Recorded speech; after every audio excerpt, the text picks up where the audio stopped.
¿Dónde están? Te va a llamar la atención que ahora no aparezcan los neoliberales, los que tienen las soluciones rápidas, los que quieren la low cost para el país. ¿Te acordás cuando te contaban que iban a bajar los precios de todos los vuelos al exterior y al interior de Argentina, ida y vuelta? ¿Dónde están ahora los que nos aseguraban que Aerolíneas perdía dinero? ¿Serán esos mismos que hoy piden a la línea del Estado que vaya a buscar los lugares donde estaban vacacionando o haciendo negocios alrededor del mundo? ¿Dónde están los que aseguraban que la salud pública era un desastre, que nada de eso valía la pena? Esa salud pública donde llegás y te preguntan tu nombre, tu edad y qué comiste la noche anterior. No te preguntan si tenés plata, en qué barrio vivís o qué preferencia política o religiosa tenés. También en esto será el Estado el que te va a salvar. ¿Dónde están? ¿Dónde se los encuentra? ¿Dónde se los busca? ¿Dónde se les pregunta? Aquellos que sacaron el Ministerio de Salud y lo hicieron mierda. Aquellos que te decían que no era necesario hacer hospitales nuevos y que no íbamos a gastar más plata en eso. No conocen la inversión en vida, conocen solamente la inversión financiera, conocen únicamente lo que da rentabilidad monetaria. En el sistema de cuánto tenés, cuánto valés, no es lo mismo que se infecte de coronavirus un famoso o un millonario, porque la vida de un famoso o un millonario vale más, igual que el coronavirus. Vale más porque afectó a Italia y a España, los países que nosotros admiramos, esos a los que visitamos y deliramos por los trenes que llegan a horario o porque no tienen inflación. Pero hoy revientan sus sistemas de salud pública, simplemente porque también fueron manejados por neoliberales. Desde hace unos meses, un francotirador se subió a la azotea. Es un francotirador invisible y va a elegir solo algunas víctimas. En general, va a elegir a las víctimas que el sistema ya no necesita, las víctimas más pobres, las víctimas más viejas. Eso será así porque no tiene que ver con el virus, tiene que ver con el manejo de la economía, con la distribución de la riqueza. El coronavirus vino a desnudar un mundo donde los políticos no viven como la gente, donde los dueños de las empresas menos, y donde los que se dicen llamar el campo, que son unos poquitos, pero se han adueñado del nombre, tampoco viven como la gente. En definitiva, es una lucha sin salida para la mayoría. O te agarra el virus o te agarra el sistema, la desocupación, la humillación, la miseria de tener que esperar en los próximos días que alguien, si esto recrudece, te lleve aunque sea un bolsón de comida. Mientras tanto, unos pueden acumular miles de cosas en sus casas y salen a los supermercados para llenar sus alacenas y otros no pueden salir a buscar absolutamente nada. Lo único que pueden hacer es que le toquen suerte que no los agarre el virus. Mientras tanto, los que se fueron en diciembre, los de la salud privada, los de la aerolínea de bajo costo, los que tenían todas las respuestas fantásticas, están llenos de millones guardados en paraísos fiscales y algunos dicen que esa plata no va a volver. Tengan por seguro que sí va a volver. Toda esa plata va a volver. Va a volver en nuevas formas de tomar el poder para volver a convencerte una y otra vez que el estado de bienestar no existe, que no podemos ser todos iguales, que tu esfuerzo tiene que ser recompensado y que eso de que alguna gente sufre pasa en todo el mundo. Lo que nos hemos dado cuenta que pasa en todo el mundo es que la vida no tiene precio y que este sistema no se puede sostener sin consumo. Por eso, la diferencia entre esta pandemia y otro tipo de enfermedades es que el mundo no va a volver a ser nunca más lo que era.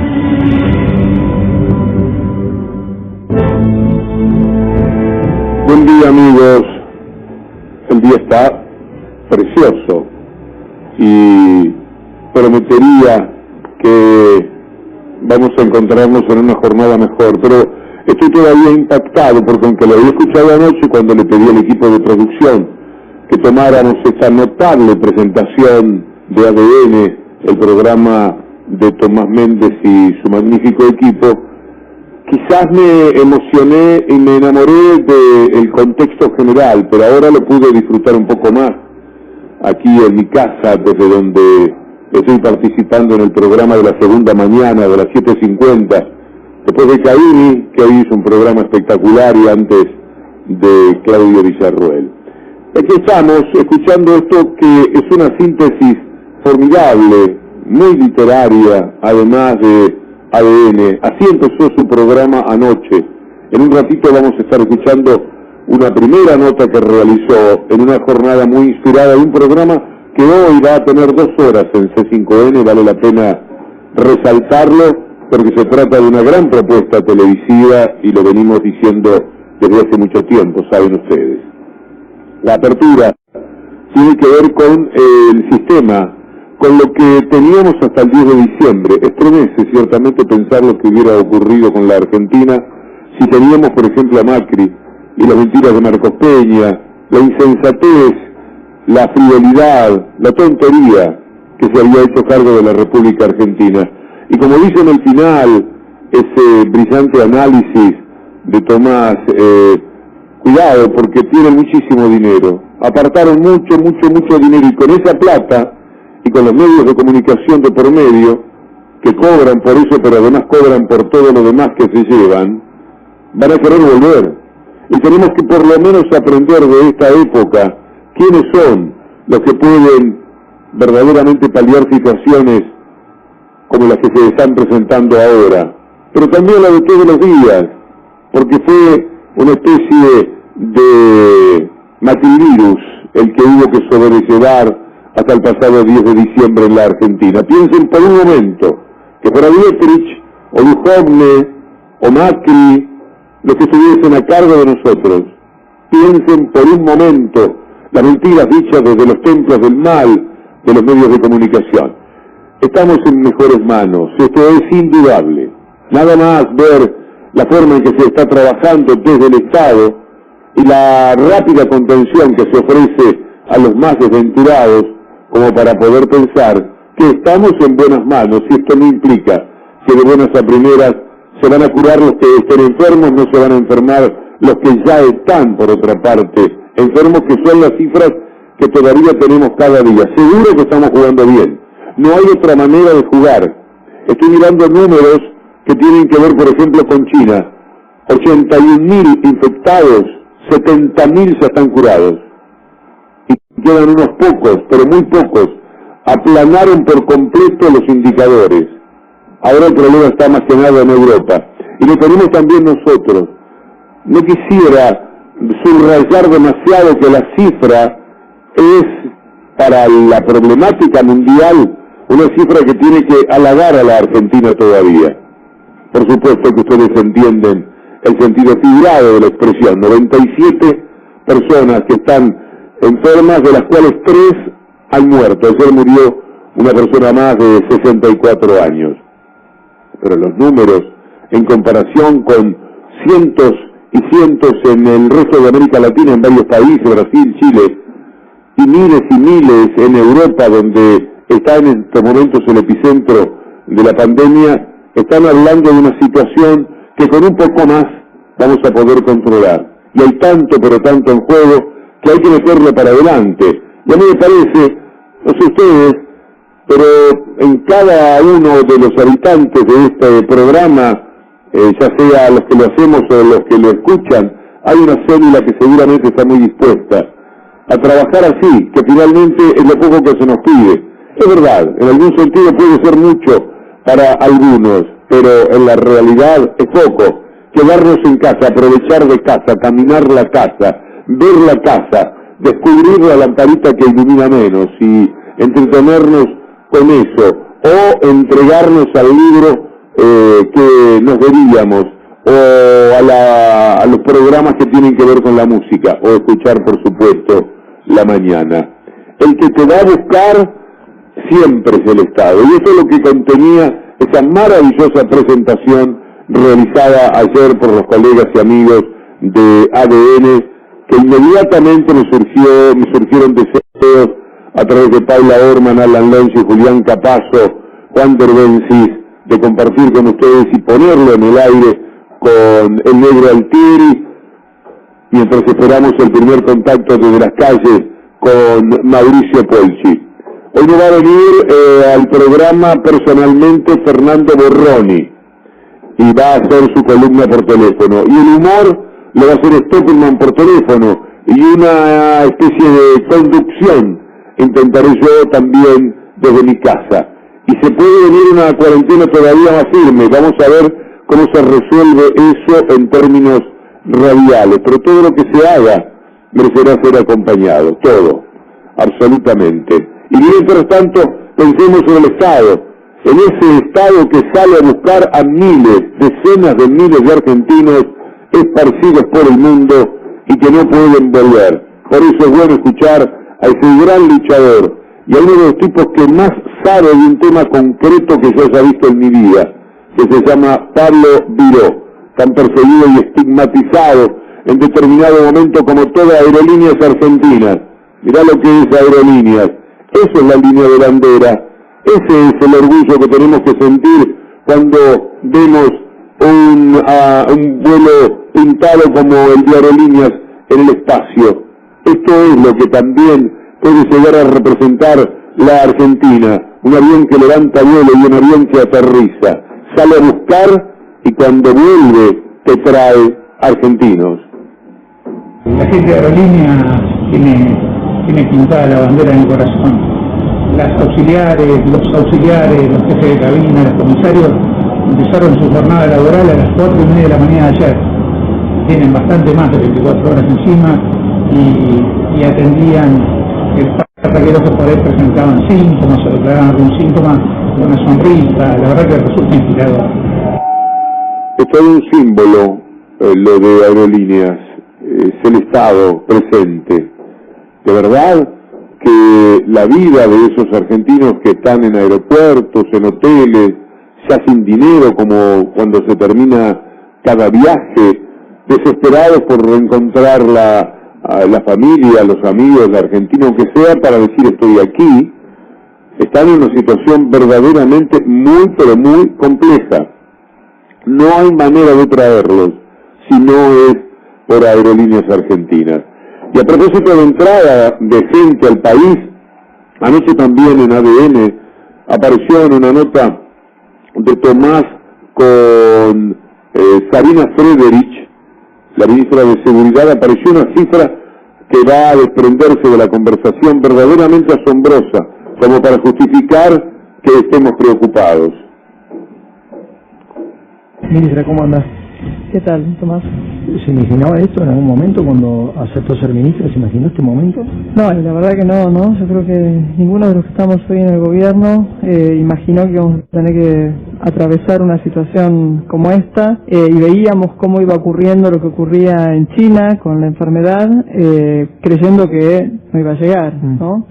Hasta que, bueno, se fue acercando. Y bueno, ahora estamos poniendo todo nuestro compromiso, nuestra voluntad, nuestra inteligencia, nuestra sagacidad, nuestro tiempo para poder llevar soluciones y poder proteger y cuidar a los ciudadanos argentinos. ¿Las fronteras están cerradas? Las fronteras se cerraron, sí. Ya el lunes a la noche se aprobó el nuevo decreto que cerró las fronteras, prohibiendo el ingreso a los extranjeros no residentes. En Argentina sí se permite el paso de extranjeros residentes y de argentinos. La gente que llega al aeropuerto de afuera, hoy argentinos que quieren ingresar, ¿cuál es el procedimiento? Si son de zonas riesgosas, tienen que pasar por el protocolo que estableció Sanidad de Fronteras y tienen que guardar una cuarentena de 15 días. ¿Cómo se garantiza esa cuarentena? Una es apelar a la conciencia de la responsabilidad individual y el cuidado que el presidente además le encomendó a todos los que estaban en esa situación. Y también nosotros implementamos a partir del día lunes un número que ya funcionaba, que era el 134, pero para otro tipo de denuncias vinculadas con delitos federales, se habilitó para denuncias de personas que debieran estar cumpliendo la cuarentena y la estén violando. Ese número telefónico recibía aproximadamente 500 llamadas diarias. En el día de ayer recibió aproximadamente 2.600. ¿Cómo se filtra la información? Lo que hacemos es cruzar la denuncia, los datos de la denuncia. Hay denuncias de todo tipo, ¿no? Pero nosotros lo que nos interesa son básicamente las denuncias de este punto que mencioné recién. Se cruzan con los datos que nosotros tenemos de los pasajeros que volvieron de las zonas de riesgo, que son datos que tiene Migración y Sanidad de Fronteras. Y entonces limpiamos esas denuncias con esos datos y en el día de hoy se comenzaron a hacer los operativos. Hicimos 21 operativos desplegando Policía Federal, Gendarmería Nacional y también Policía de la Ciudad de Buenos Aires. Y ahí hace un rato estaban con un procedimiento de un turista italiano que no estaba cumpliendo la cuarentena para sacarlo del país. Eran 2.500 denuncias y me dice que hicieron 21 procedimientos. ¿Faltan recursos humanos? ¿Qué es lo que falta? No, estamos digamos, de los 2.500 de ayer, aproximadamente unas 70, un 10%, un poco menos, son denuncias que entran dentro de esta categoría. Se aprende el italiano, por ejemplo, es italiano, que puede ser un factor de riesgo para la sociedad, ¿se lo aprende y a dónde se lo lleva? Y en el caso de un extranjero se lo deporta. Se lo deporta. Sí, es una palabra fea, fuerte, pero es así. Estamos expatriando a personas que no cumplen con la obligación de mantener la cuarentena. ¿Y si es argentino, dónde se lo lleva? Se le abre una denuncia, o sea, esa persona va a tener una causa penal. Algo pasó en la grabación. Lo que venía tiene que ver con los 140.000 que han ingresado en estas semanas a la Argentina. Entre argentinos y extranjeros, 140.000 personas que vienen de los lugares donde la pandemia está causando peores efectos. Ese era el dato saliente de esta conversación tan importante y valiosa que se sostenía anoche, minutos antes del programa de Tomás, o sea que tiene una notable actualidad. Es importante también lo que dijo hace un rato Carla Bisotti sobre mantenerse en aislamiento y reportar cualquier síntoma, pero cualquier síntoma que se pueda tener. Quedarse en su casa 14 días desde que llegan de viaje de áreas endémicas es tan importante como para, en el caso de tener algún síntoma, minimizar la posibilidad de transmitirse. Cada día va tomando más importancia este rol, estamos repatriando a los argentinos, es muy importante que puedan volver al país, pero también es muy importante tomar esa medida de aislamiento, de prevención. Bien, esto es lo que Carla Bisotti señalaba. Y después está también, además de la vacunación, del aislamiento, de la seriedad, del comportamiento, de la solidaridad, de todo lo que tenemos que hacer, de la repatriación de los argentinos, de la búsqueda de los mismos, del orgullo que provoca Aerolíneas Argentinas, del esfuerzo de las tripulaciones de Aerolíneas Argentinas, de los empleados que están haciendo las listas permanentemente, respetando todos los códigos que se deben emplear para configurar las mismas. Todo esto sucede en la Argentina, más una nota que vamos a realizar con un representante del gobierno chino, con el que estuvieron algunas personalidades del gobierno. Va a venir una ayuda importantísima para la Argentina, ahora que China entendió, allí se generó el problema, lo entendió muy bien y ha conseguido un control tal como para levantarnos a todos el ánimo. Se puede, si pudieron allí, vamos a poder todos en determinado momento, incluso los europeos. Es muy importante lo que vamos a charlar en minutos nada más, no, en todo caso sobre las 10 de la mañana, según los tiempos habituales del programa, con un representante importantísimo del gobierno chino en la Argentina, y de esa nota van a sacar ustedes conclusiones muy interesantes. Pero también a esto que les estamos diciendo acompaña lo que Matías Culfas, como ministro, estaba diciendo sobre garantías que se tienen que dar para que no haya abusos, para que se respeten los precios de los insumos básicos, etcétera, todo eso que por otra parte se tiene que retrotraer al 6 de marzo. Estamos exigiendo a todo el segmento minorista y a la industria es que los precios sean los que existían el 6 de marzo y va a haber un precio de referencia para que cualquier ciudadano, vecino o vecina pueda conocer cuánto cuesta el producto, hacer la denuncia si no se cumple, está nuestra app, nuestro sitio web y también un teléfono de nuestro call center. Todo esto va a estar a disposición para hacer las denuncias. También tenemos un convenio con los gobiernos municipales. Vuelvo a decir, es una situación de emergencia, esto va a durar por 30 días, en principio para ver justamente que en este periodo de emergencia tengamos la garantía para que esté disponible los alimentos, los medicamentos, los insumos de higiene personal. Todo tiene que acompañarse. La semana que viene se van a pagar los aumentos de asignación universal por hijo, lo dijo Alejandro Banoli, también dio algunos otros detalles complementarios. Los que reciben la aguas extraordinarias van a cobrar durante la última semana de marzo. Estamos viendo el día y lo vamos a seguramente informar el día viernes con precisión, porque esto va a depender de algunas decisiones vinculadas con lo que pueda pasar los próximos días con la actividad, pero sí, seguramente esto es una decisión ya del gobierno que se cobre antes del 31 de marzo. Quienes reciben el bono de 3.000 pesos lo van a cobrar a principios de abril.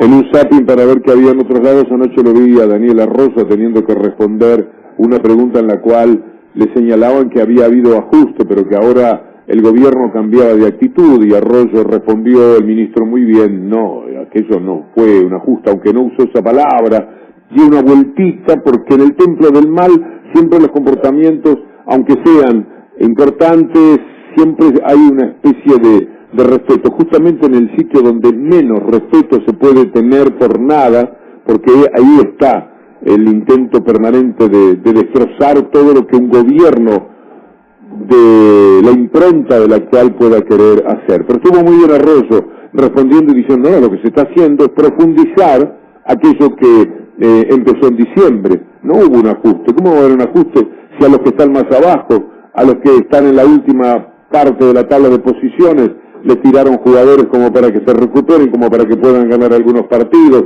como para que puedan volver a comer en muchos casos, o no tener que disminuir tanto la dieta como lo estaban haciendo en determinado momento? Lo que se está haciendo, lo que se hizo fue un alivio que ahora se tiene que profundizar por la situación tal como está planteada. En lo alimentario nosotros tomamos dos medidas. Una es reforzar las partidas para los comedores escolares, los comedores comunitarios y los merenderos, y ahí un punto clave es ir al sistema de viandas, o de módulos alimentarios, para que la gente se traslade lo menos posible y llegar con alimentos a las casas. Y dos, la tarjeta alimentaria, que tiene una forma de distribución donde había mucha participación, mucha gente que iba, hacía cursos de nutrición, retiraba la tarjeta, la hacemos a través del correo. O sea, la clave acá es preservar los ingresos de la familia, sostener la cuestión alimentaria y mover la actividad económica abajo. O sea, finalmente, el que hace changa va a ir a comprar el corralón de la vuelta, la ferretería, va a mover también la economía desde abajo. Arroyo, Bueno, ahí estaba la expresión del ministro poniendo un poco las cosas en su lugar. Por supuesto que cuando alguien dijo el ajuste de diciembre había que saltarle inmediatamente a la yugular diciendo, ¿por qué está mintiendo? ¿Por qué está diciendo eso? ¿Por qué trata de instalar? Y porque Clarín quiso en determinado momento jugar con que eso era un ajuste. A mí no me ajustaron nada a la vida y a la mayoría de la gente no se la ajustaron. En todo caso no se la expandieron de la manera que sí lo hicieron con los que están más necesitados. No es difícil entenderlo.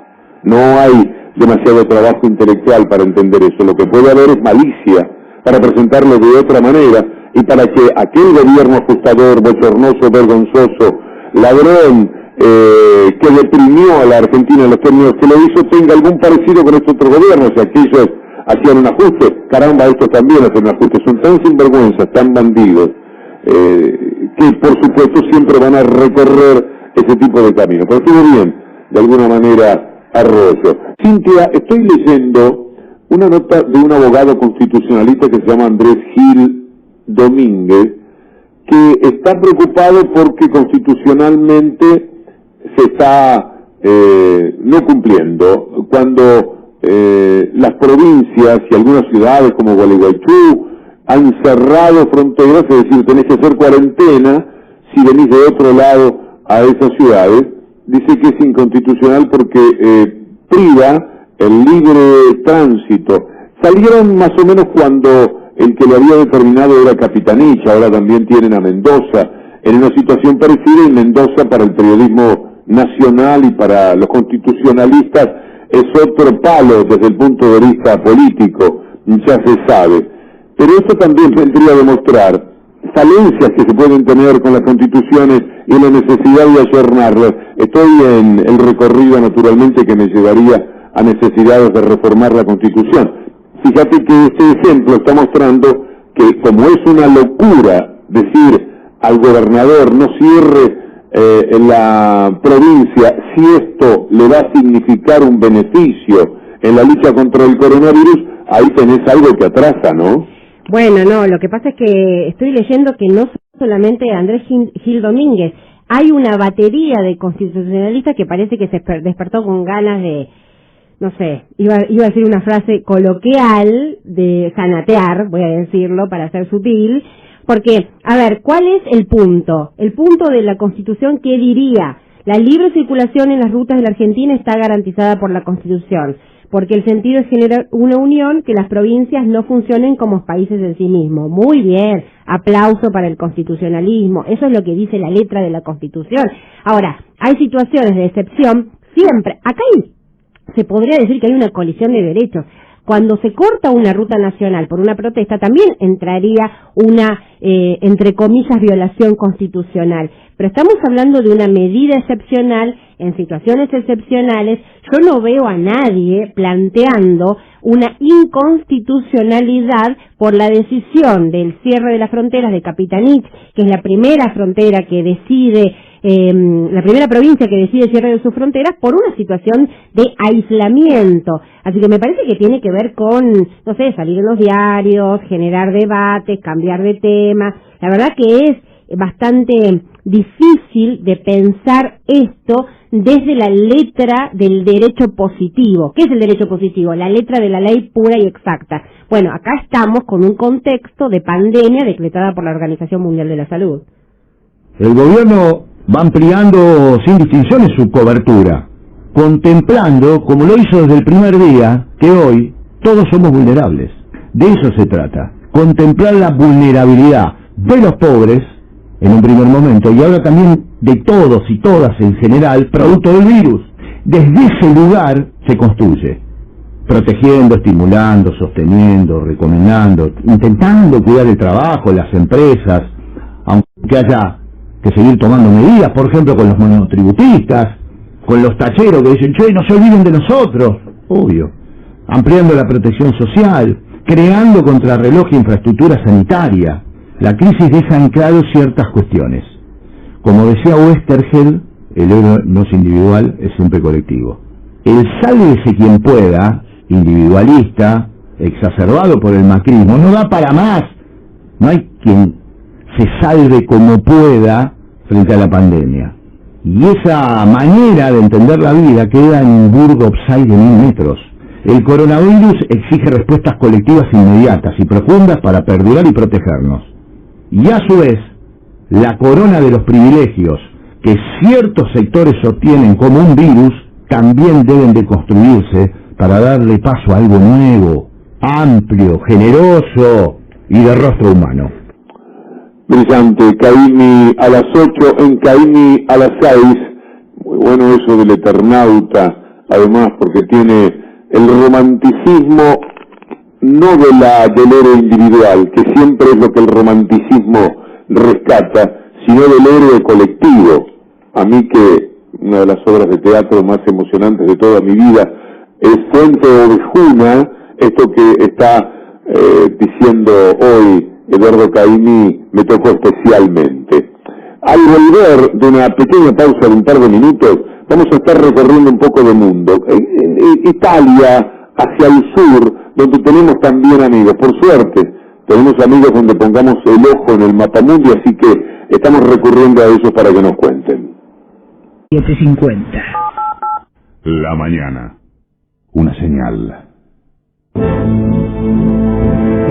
La segunda mañana de las 7:50, después de Caimi a las 6, antes de Claudio Villarroel con todo su equipo en Detrás de lo que vemos, al mediodía, después del panorama. Hay quienes están pidiendo con urgencia la cuarentena obligatoria.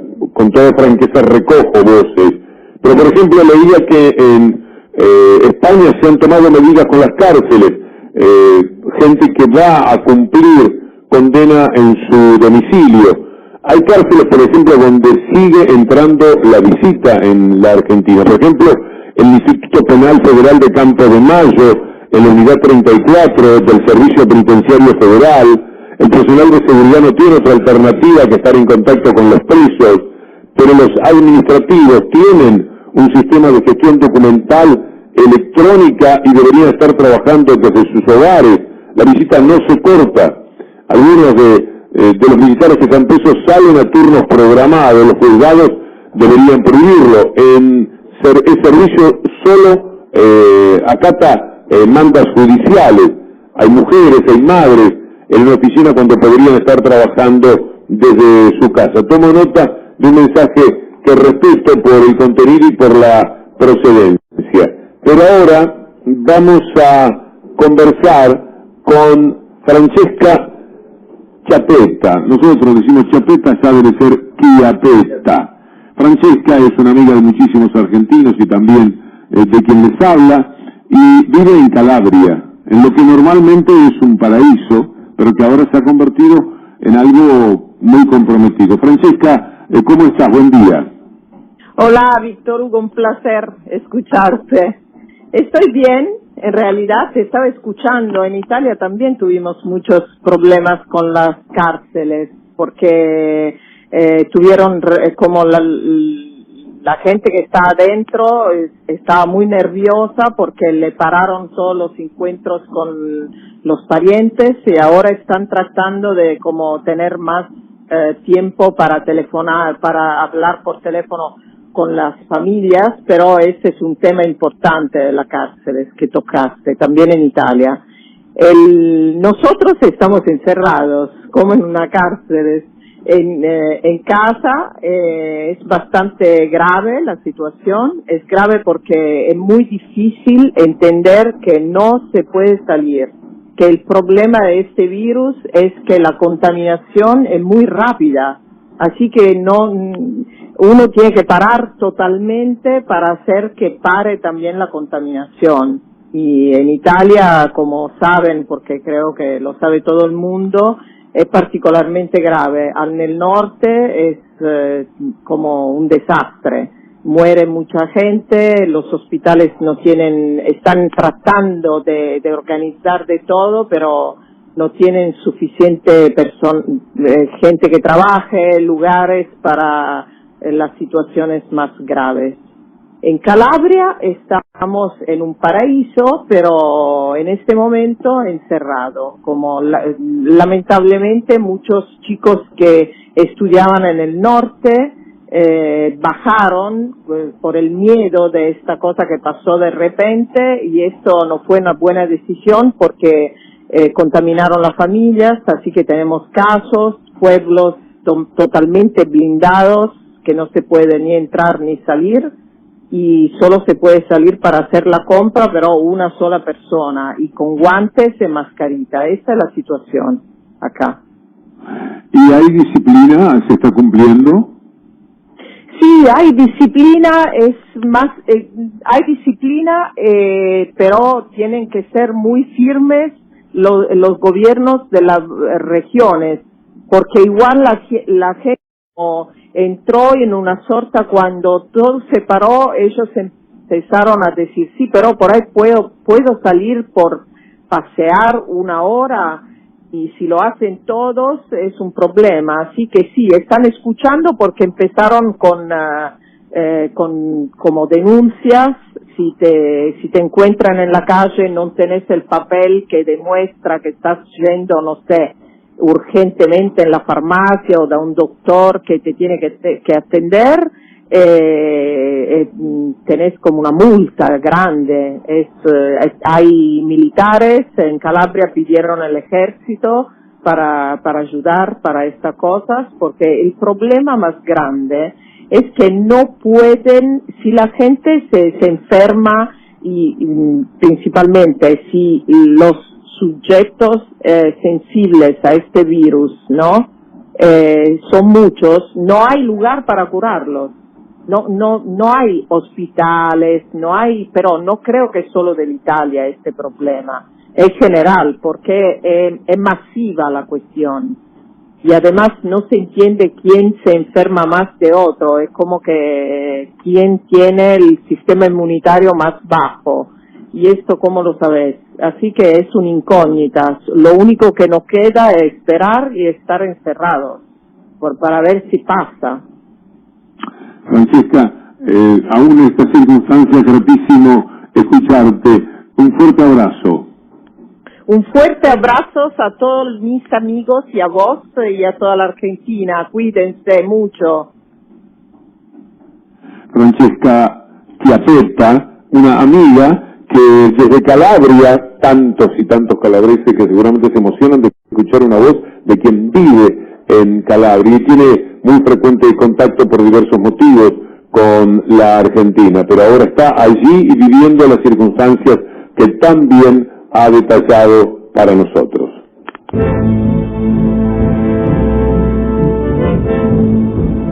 Lo que dice Francesca Víctor Hugo tiene la base en lo que ocurrió cuando comenzaron las medidas de restricción en Italia. Una de las primeras cosas que ocurrió es que se suspendieron las visitas a las cárceles. Esto generó una ola de motines en distintas cárceles de Italia y al menos 6 personas murieron. Ese es el último registro que tengo al respecto de los motines. Esto genera un efecto de preocupación sobre las cárceles argentinas. Hay buenas intenciones, hay criterios de protocolo, hay recomendaciones. Lo que ocurre es que las cárceles argentinas, la realidad es que la realidad carcelaria argentina está lejos de las buenas intenciones. Tenés situaciones de hacinamiento, tenés una superpoblación carcelaria.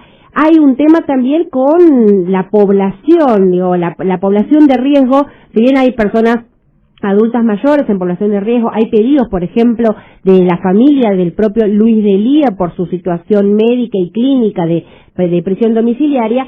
El tema es que la población carcelaria es joven, hay muchas mujeres, hay mucho contacto, ¿no? Justamente la recomendación es el aislamiento, y estamos hablando de superpoblación carcelaria. Hay una nota que yo recomiendo de Adriana Meyer ayer en página 12, que las mujeres, ¿no? Las mujeres embarazadas en las cárceles fueron las primeras en avanzar en la autolimitación de visitas. Pareciera ser ese el camino, al menos hasta que pase lo peor de la pandemia.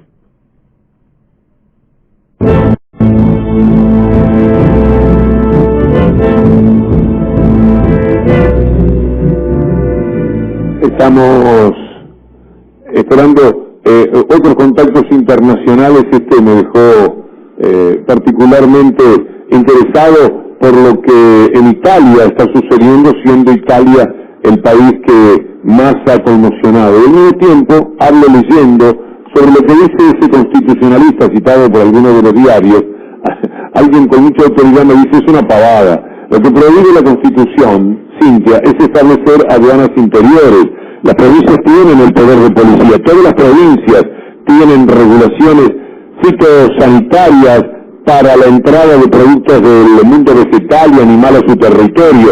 En ese caso se da la particularidad de que el control es sobre las personas. Sin llegar a prohibir la entrada y salida del territorio, se puede poner condiciones fitosanitarias. Me parece impecable decirlo. Adrián Stoppelman me está comentando que hay un tuit de Patricia Bullrich del Malván. Dice, nuestros legisladores de @juntos por el cambio donarán la totalidad de la suma asignada al Instituto Malbrán para agilizar el testeo de los casos de coronavirus y contribuir a la descentralización en todo el país. Me dice Adrián, es un tuit de Patricia Bullrich a última hora de ayer a la noche. Está hablando de la suma de 100.000 pesos que se autoasignaron los diputados para repartir en sus áreas. En este caso, los de Juntos por el Cambio lo quieren donar al Malbrán, el mismo instituto que destruyeron sistemáticamente durante 4 años. Todo es una vergüenza. Si pudieran darnos el beneficio de su ausencia, Cintia, creo que nos estarían haciendo mucho bien. Bueno, ahora te cuento que la idea de la oposición es unidad, ¿no? Y me acordé que no mencionamos la tapa de todos los diarios, ¿no? Todos los periódicos, de los diarios gráficos, hoy amanecieron con una misma tapa, diciendo, al virus lo frenamos entre todos, viralicemos la responsabilidad, #somos responsables.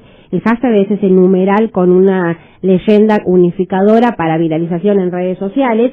Y la oposición ayer se mostró unida, cerró filas con el gobierno en la lucha contra el coronavirus, toda la dirigencia está unida, resaltaron. Hubo una reunión del presidente con los jefes parlamentarios, se analizaron las nuevas medidas, etcétera. Es tiempo de decisiones jerárquicas, ¿no? Y las decisiones jerárquicas las decide el gobierno nacional que encabeza Alberto Fernández. Ahora, con respecto a las fronteras, claro, ¿cuál es el argumento? Por eso te hablaba del positivismo, ¿no? Porque el positivismo jurídico es la letra estricta de la ley.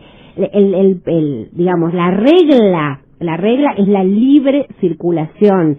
De eso se agarran estos constitucionalistas que están, insisto, eso coincido con quien describe que es una pavada. El argumento lo dan porque el cierre de fronteras invalida la libre circulación y los gobiernos provinciales no tienen el poder por República Federada, como no son estados independientes, bueno, una argumentación ridícula de cerrar la libre circulación. El tema es que estamos ante una emergencia. Insisto yo, ¿no?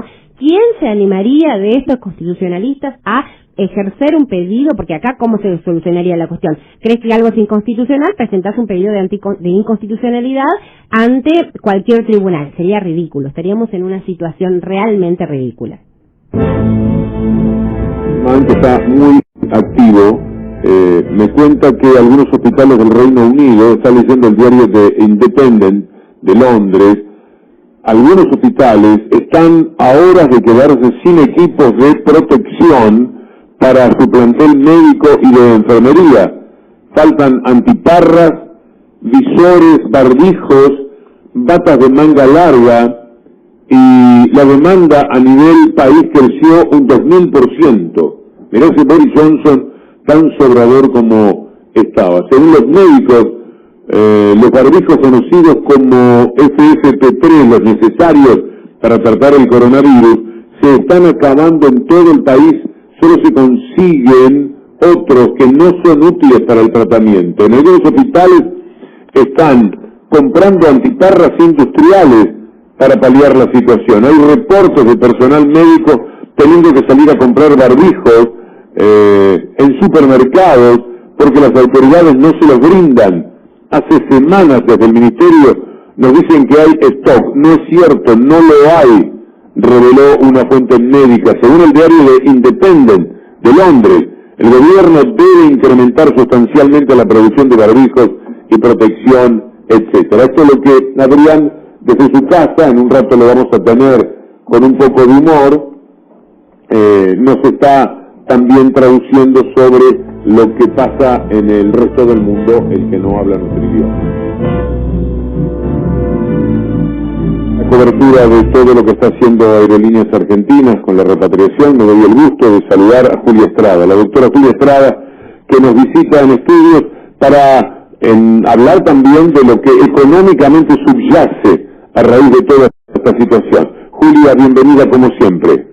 ¿Cómo estás, Víctor Hugo? Un saludo desde acá, desde los estudios de la M750. Me parece muy bien que te estés cuidando ahí en la cuarentena y que estés cuidando a todos también. Y un saludo a Cintia, que la tengo acá enfrente. ¿Y qué hay para decir como primera instancia informativa, de comentario desde la economía? Bueno, creo que hay dos grandes cuestiones. En primer lugar, lo que está pasando en el mundo. Traje algunos datos de cómo la paralización china está afectando a todo el mundo, pero sobre todo a las cadenas de suministro, es decir, la provisión de insumos que hace China a las propias empresas norteamericanas, y eso está generando paralización industrial muy grave. Quería mencionar algunos datos de eso, y en un segundo lugar, lo que está pasando en Argentina con lo que es el drama de la organización del trabajo. Me parece que por estos días estamos tal vez en la luna de miel de la cuarentena, hasta jocosamente tomándolo, y lo que va a ocurrir en muy poco tiempo es que estas licencias que se supone que son con goce de sueldo, no van a ser con goce de sueldo. Gran parte del mundo empresarial o no lo puede pagar o se resiste a pagarlo, y vamos a tener una conflictividad creciente por este tema. Si te parece, arranco por lo primero, Víctor Hugo.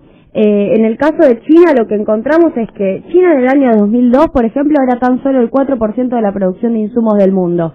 Hoy es el 20% de la producción de insumos de todo el mundo. China está paralizando, por ejemplo, Foxconn, que es el productor de piezas electrónicas de Apple, que es la principal marca de electrónica norteamericana y está paralizando Samsung, también fábricas de Johnson & Johnson, también la producción china significa que caiga el cierre de todas las tiendas minoristas de Apple ahí.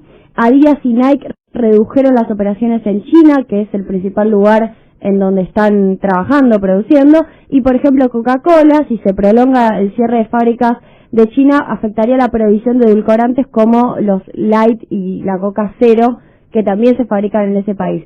Todo esto está afectando a nivel global y significa que Estados Unidos está teniendo un rol distinto, bajo la tasa de interés de 0% a 0,25%, el rango, la tasa de la Reserva Federal de los Estados Unidos, pero lo que todo el mundo especialista en economía ya está diciendo es, esto no alcanza, la baja de la tasa de interés puede ser a negativo, puede incluso perforar el 0%, pero no va a alcanzar para volver a activar la economía. El nivel de tasas está en el mismo lugar que estaba después de la crisis del 2008, es decir, en el peor momento post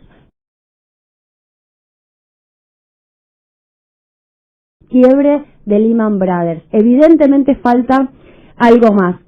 ¿Qué se está calculando para Argentina? Bueno, la verdad es que los números dan un poco de miedo, yo espero que esto no pase, pero algunas estimaciones privadas están calculando cuánto tiempo duraría la cuarentena y en función de eso cuánto caería el producto. Una cuarentena de un mes, suponiendo que esto no sean solo 15 días, sino que sigamos, por ejemplo, hasta mitad de abril, podría significar una caída del producto de 3 puntos. Una cuarentena de 2 meses podría significar una caída de más de 5 puntos del producto, lo cual es, bueno, una pérdida de ingresos para el conjunto de la población. A mí me parece que estos datos son para considerar porque el 2% o el 2,4% que está inyectando el Estado es absolutamente indispensable, pero lo que puede hacer es compensar y no hacer que la caída no exista. Obviamente en un año ya atravesado por la herencia macrista. Julián, estaba mirando que Estados Unidos va a inyectar, dijo Trump, 850.000 millones de dólares.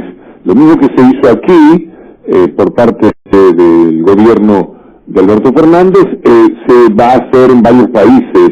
Estados Unidos destinaría 850.000 millones de dólares. Supongo que se trata de una enorme emisión de dólares por parte de los Estados Unidos. ¿Qué sucede en el mundo cuando Estados Unidos procede de esta forma, cuando se tiran millones y miles de millones, si como pienso yo, son impresos, es decir, fabricados de apuro para poder dar ese alivio que pretende Trump? Bueno, es interesante lo que estás diciendo, Víctor Hugo, porque a Estados Unidos siempre se le permite la emisión, pero a los países emergentes, sobre todo a nosotros, se nos condena si emitimos, en este caso, pesos. Y lo que uno está encontrando en el mundo de los liberales por estos días es que finalmente la emisión de pesos, así como lo digo, la fabricación de billetes termina siendo una salida validada, una salida aceptada.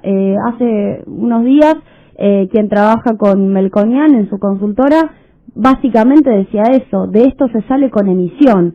Me parece que hay que finalmente resignificar algunas teorías económicas porque en estos contextos de crisis es el Estado y también es la emisión monetaria los que terminan resolviendo, y conoceremos en pocos días o quizás en pocas horas la resolución del Banco Central sobre la línea de créditos para el mundo PYME y cómo la tasa reduciéndose termina siendo también el instrumento de financiación de esta crisis. Todos los países están saliendo con gasto y con emisión al mismo tiempo. Lo que quiere decir que no tienen razón ni siquiera en eso, están quedando desnudados como pocas veces en la desatención que han tenido en algunos países los gobiernos liberales, los neoliberales, y bueno, lo que nada más surge de la comparación entre lo que ocurría hasta el 10 de diciembre y ahora es muy elocuente, pero hasta en esos aspectos que son un poco más de la teoría económica, de lo que vos naturalmente manejás de una manera sobresaliente, tampoco parece que tuviesen razón y que hay circunstancias que ameritan, como tantas veces, y no solo por esta crisis brutal que vive el mundo, que la emisión sea una salida, porque han luchado enormemente contra eso, como siempre, por supuesto, con un gran cinismo, Julia, porque vos sabés que ellos siempre estuvieron, los neoliberales, emitiendo, creo que desde el primer día que ocuparon el gobierno allá por diciembre del 2015. Sí, sí, efectivamente ellos también emitieron y después lo que hicieron fue absorberlo con LEVAC. Quizás demasiado técnico lo que digo, pero la absorción la hacían después de haber emitido. Y lo otro que te agrego, Víctor Hugo, es lo que está saliendo a plantear el Fondo Monetario Internacional. Le está pidiendo a los estados que intervengan con subsidios, que intervengan con transferencias fiscales, y usa estos términos técnicos, transferencias fiscales hacia los sectores de menores ingresos, hacia los sectores más vulnerables, es decir, toda la política de austeridad que estuvieron pidiéndoles antes a los países, particularmente Argentina, austeridad ¿para qué? Para ahorrar y pagarle a los acreedores, ahora se transformó en política de Estado inyectando plata para que esta crisis no se agudice todavía más. Es decir, se están quemando varios libros de economía, podríamos decir, o estamos volviendo al realismo en relación a cómo tiene que funcionar el Estado en este punto. Y quería agregarte un dato más que tiene que ver con Argentina. En Argentina posiblemente tengamos licenciados, cantidad de personas que no van a poder trabajar porque tienen más de 60 años y según la reglamentación no deberían ir a trabajar, unas 883.000 personas. Es el cálculo que estuvimos haciendo en base al CIPA, son 177.000 personas en el sector público y 705.000 personas en el sector privado. Y acá es importante que no solamente el Estado va a tener que hacerse cargo de esas licencias pagas de 177.000 personas con más de 60 años, asumiendo todo lo demás que trabaje, cosa que tampoco es así, sino que ya se está hablando de que las 705.000 personas del sector privado con más de 60 años que no están yendo a trabajar, también el Estado va a tener que solventar posiblemente una parte de las licencias que el sector privado no pueda solventar. Esto no está siendo puesto muy en el tapete, como a mí me gustaría, y hay que terminar de aclarar quién va a pagar todo este gasto. Qué interesante, Julia. Qué bueno tenerte con nosotros. No dejes de acompañarnos en cualquier momento que te sea posible para poder disfrutar de los comentarios y por supuesto aprender. Por lo que sabes cómo está Rosario, tu mamá, cómo vive las circunstancias, ¿a qué te cuenta? Bueno, justo me acabas de preguntar y estoy hablando con ella. Ella es médica, tiene más de 60 años, tiene una particularidad que es que no puede exponerse de la misma manera como lo hacía y básicamente está perdiendo ingresos. Estamos discutiendo por WhatsApp cómo hacemos para que llegue a fin de mes. Imagínate que es médica, ¿qué le queda a todo aquel monotributista que tiene la misma situación? Y en el caso de mi mamá, yo le estoy pidiendo que haga cuarentena como vos, Víctor Hugo, porque tiene más de 60 años, pero se resiste. En el caso de Rosario, no está tan grave la situación, al menos hasta hace un par de días. Hay que terminar de ver la cantidad de casos detectados finalmente con coronavirus, pero no era de los peores lugares